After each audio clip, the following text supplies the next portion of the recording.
কদিন দেখি জ্বালা আমি আছি নারকেল পাটি আমার এই তাবলিগির ভাই ব্রাদাররা সবাই ধরেছে যে ভাই এটা কন্টিনিউ বানাইতে হবে কদিন দিয়ে থেকে ভিউ দিবেন কোম্পানি কি কোন ভাইরা ভিউ দিবেন তো ভাই যদি কিছু ভালো লাগে ভিডিওটা শেয়ার করে দিয়ে আর একটা জিনিস দেখাই যারা এই রমজান মাসে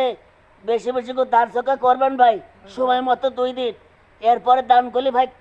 কাজ হতো না ভাই বেশি বেশি দান সৎকার করবেন অন্যের পাশে দাঁড়াবেন ভাই বুঝছেন গরিবের পাশে দাঁড়াবেন গরিবের পাশে দাঁড়ালে আল্লাহ আপনার মঙ্গল করবে ভাই ভিডিওটা বেশি বেশি শেয়ার চাই আর আমার এই ভাইরা বাড়ি ঘর ছাড়িয়ে আইছে বিদেশে ও অবশ্যই একটু ভিডিওটা শেয়ার চাই ভাই আপনার বাসা কোন জায়গায়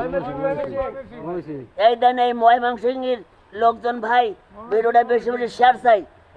আর এদের জন্য দোয়া করেন ভাই আমরা তো আসলে চিল্লা জাতি পাচ্ছি না এরা মুজাহিদ মানুষ অবশ্যই ভিডিওটা শেয়ার চাই সবাই একটু লাইক দেন